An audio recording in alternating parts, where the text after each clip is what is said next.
In this video, we're going to add the logic to destroy our player when it comes in contact with an obstacle and restart the level.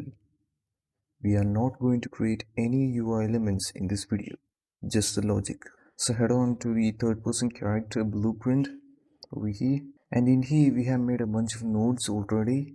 So what I'm going to do now is create a new custom event. So right click, type custom event, and then give this a name player death. Now drag from the execution node and type disable input.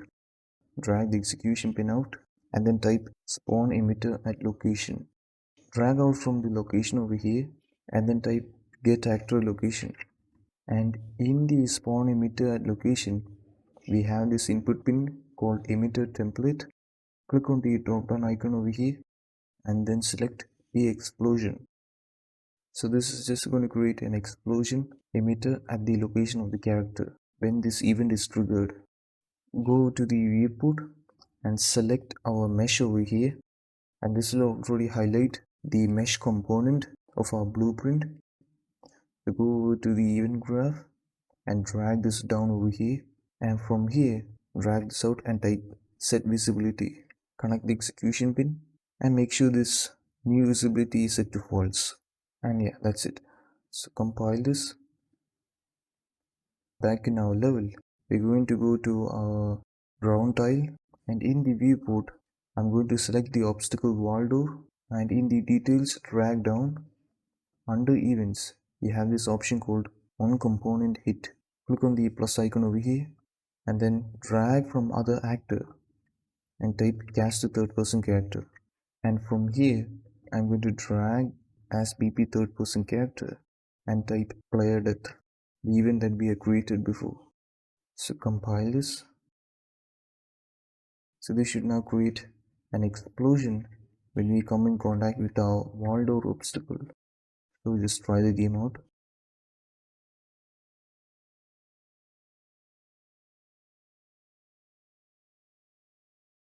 And we have an issue. The issue is that the emitter is constantly being spawned over and over again, and that is because our player is actually hitting on the collider, and hence this event is being triggered repeatedly. So to fix this, I'm going to click on the plus icon over here in variables and then give this a name is dead and make sure this set as boolean.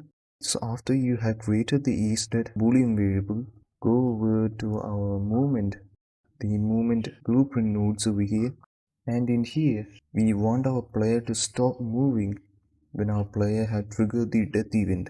So to do that, I'm going to drag from the execution pin of the event tick and then type branch.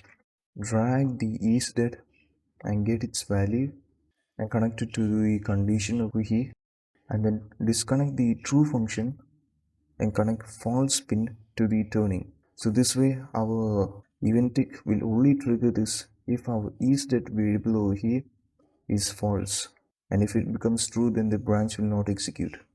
And then in our player death event, we're going to drag the is dead variable over here and set the value to true. So whenever the player death event is triggered, the is dead variable will be set to true, and that way our player will not move because the branch will not continue the flow of execution. So now I'm going to compile this and then test this out. And our issue is fixed. Now what I'm going to do is I'm going to add a single node over here to restart our level whenever our player gets destroyed. So I'm going to give a delay node over here, and I'm going to give a time of 3 seconds. And then from the completed execution pin, I'm going to drag this out and then type open level by name. So after a period of 3 seconds, our level is going to be restarted.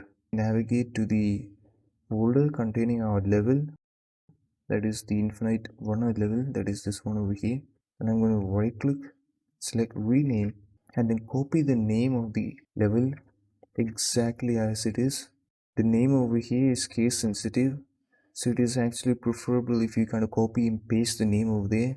If there is any mistake in the name that you have typed over here, then that level will not be loaded, so be careful of that. So I'm going to paste that name over here, and that's it. So once this event is triggered, After a delay of 3 seconds, our level is going to be restarted by opening the same level. So compile this and then test this out.